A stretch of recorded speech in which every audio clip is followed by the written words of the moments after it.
I can't believe this just happened. I'm coming back from looking at one of the craziest motorcycles I have ever seen.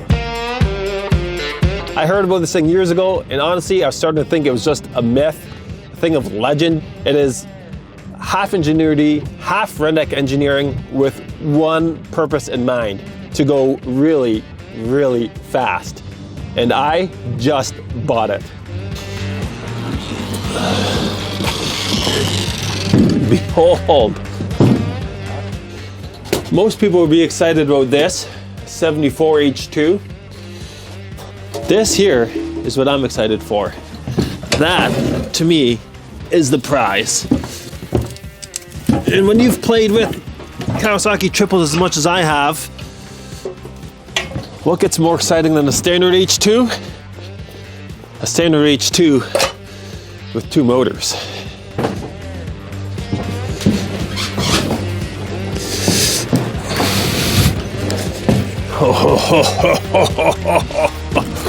Would you check this out? I gotta get something to hold this up.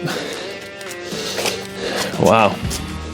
Here we have a vintage Kawasaki H2 drag bike, but obviously what makes it so special is it's not one H2, but two H2 750 two-stroke engines, making this an incredibly unique piece of drag racing history, and I am so excited to have it, despite the fact I've got no idea what I'm going to do with it right now. Well, I've got some idea, but it obviously needs a lot of work before we get to that point.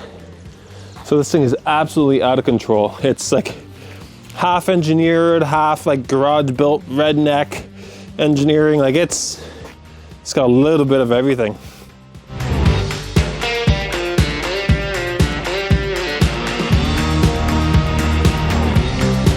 If you're wondering how something like this, a deal like this even comes around, this bike was a perfect example of just pure dumb luck. Like I mentioned before, there's a bit of a myth and an aura around it. And that really came down to a friend of mine who happened to see this once when he was younger, maybe as like a kid or like young adult. And he just happened to know that there was a twin engine bike around. I talked to lots of other drag racers from the period and nobody had heard anything about it, which is quite unusual considering how unique and special this bike really is. And then sure enough, through a series of pure dumb luck, somebody reached out to me on one of my socials asking for help on a different H2, and through conversation mentioned that he actually had a twin engine dragster. Well, it could only be one bike. The location area was the same town. So of course I went and checked it out for the first time, and that's where I took a few photos that I've shared on social media over the past couple of years. But I worked him and talked to him over time, and eventually he was ready to sell it, and this is it. To put it really into perspective, in 1972, the H2, just this motor alone, was the world's fastest production bike. It ran 12 seconds flat in the quarter mile, and there was nothing quite like it. So the idea of putting two of these together and wrapping it in what's basically a glorified bicycle frame is absolutely mind-bending. I can't believe it. And like, again, to put in perspective, just one of these was 74 horsepower in standard stock form, not modified, stock curb, stock tuning. You add two of them together, that's 148 horsepower, which is pretty healthy by today's standards. And then you get somebody like Paul Gast to work his magic. You can easily have a 1500cc two-stroke drag bike with over 250 horsepower, which is absolutely insane. The potential of this thing, top H2 drag racers nowadays they're struggling to get into the sevens. Bill Baxter is hitting 7.8s. I think the record, correct me if I'm wrong, is in 7.6s. That's single engine H2, mind you, but that's with all modern technology and money poured into it. Paul Gast built a twin engine drag bike, and I found a video of it running 765 at 154 miles an hour back in like the 90s.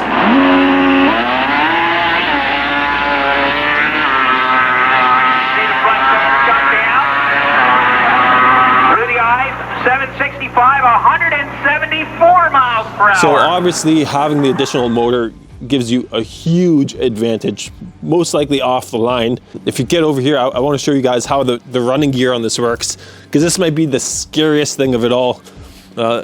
When I talked to Paul Gast, he ran a belt system on his where this is just all chains. So as you can see, the back half of each motor has been severed, so there's no transmissions on it. You're only running the front half, so it's basically like two standalone snowmobile engines. And then they're connected by a chain, and from that chain goes to this double sprocket, which goes to a clutch, which is absolutely gnarly because this is just a standard H2 clutch basket that's been modified, which it cannot handle that type of power at all. Maybe for one run, but I doubt it. And then even looking on this side here, like just again, standard H2 clutch actuator, like nothing fancy. It's simple, but it's functional and it works. And even the injection system, like this one really blows my mind. It's like the guy's still running the injection system, but because there's no oil pump, he built this like header system here of all these lines going down into the crankcases, going up to an oil reservoir, basically a whiskey canteen that you're pressurized with air. So yeah, you're not running an oil pump, but you've got a pressurized oil reservoir. So even thinking that, like, you're at the line, you got to pressurize this thing, and there's only so much time you have before all the oil is drained in the bottom of your motor. So everything is like go, go, go when you're on the line. The ignition system, again, like, it's just simple, but like 2 CDIs, 2 rectifier regulators. Like, it's simple, but it works, you know?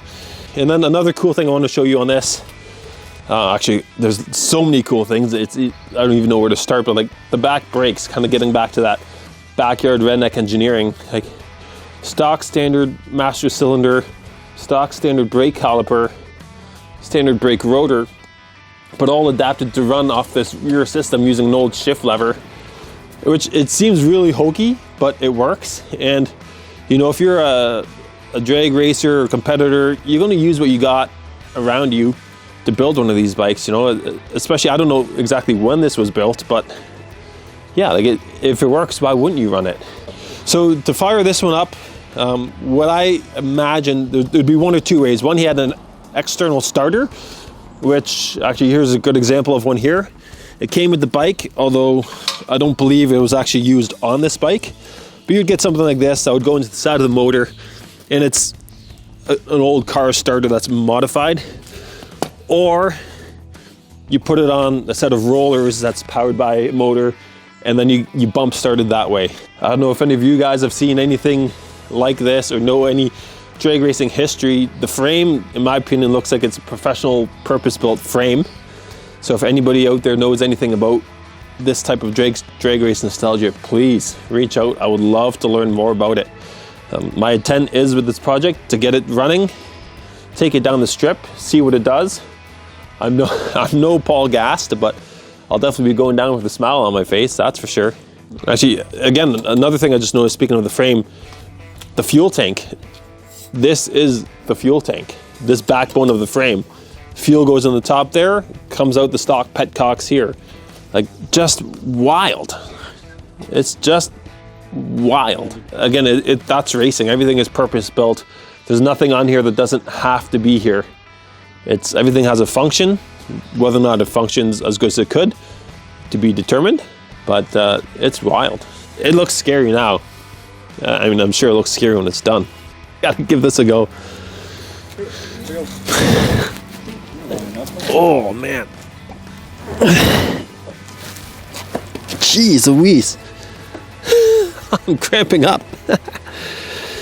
This is nuts. You said potentially how many miles per hour?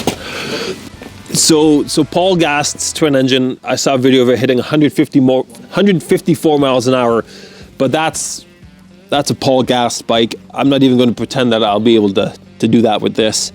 And again, Paul had belt drives on the side, which are far safer than these meat grinders. Like, look where my leg is. Like, I would have to run this thing like pigeon-legged, or be about 1.5 feet shorter to get my leg tucked up. But that's just That's wild. This is insane. If you guys thought my triple mini bike was crazy, or Carl's no wheel powered bike that I featured not too long ago was crazy, this is absolutely insane. Absolutely wild. I've played with enough H2s, built enough restored bikes or original condition bikes where I definitely wanted a new challenge, and this checks all the boxes. It's still an H2. It's got 2 motors, it's nostalgia, it's classic. I don't even know what to call this thing, to be honest. You know, like all great drag bikes have special nicknames, whether it's the twin engine Norton Hogslayer or Russ Collins' famous Sorcerer. You know, this thing's gotta have a name. So if you guys have any suggestions what I should call this monster, this wild 1500cc 2-stroke beast, please leave it in the comments. Again, if anybody has any history on drag racing nostalgia, if you recognize the frame, or maybe you saw this thing run back in the day, again, write it in the comments. I'd love to learn the history, document it, save it, preserve it. That's probably my most favorite thing to do on Pete's Classic Cycle, above the bikes, is preserving this history. So yeah, I'm really excited to work on this thing, and what I'm going to do with it. I've been asking myself that question as soon as I found out about this thing, what I would do. Realistically, I'd like to get it put back together. I've consulted with a few drag racers and things like that, kind of about the drivetrain, and pretty much the consensus is rebuild it, run it as it is. It's never going to be a competitive bike in today's market, but it's something that's vintage and nostalgic. To take it down the strip, take it to shows, kind of feature as a Pete's Classic Cycle twin engine drag bike. I think that's exactly what it's going to be built for, and it will run again. I promise you, this thing will run again. There's a lot of challenges to overcome, but there's no reason why this thing shouldn't run. Obviously, throughout the process of the build, the whole bike's going to come apart, get stripped, get sandblasted, repainted, powder coated. It's going to look new again. It's going to have that retro 70s feel, and it's going to be wild. 100%. This thing is just going to ooze classic 70s drag nostalgia by the time I'm done. That's pretty much all I got to say on this thing right now. What comes next? It's hard to say. It looks scary. It's a lot to take in right now, but I think I want to hear these motors fire up, so I'm going to leave it there. Next thing, yeah, do what that is the next thing I'm going to do. Get these motors to fire, even if just individually, just a little blurb. I want to hear this thing run. So thanks again for tuning in. Stay tuned, and as always, please ride safe.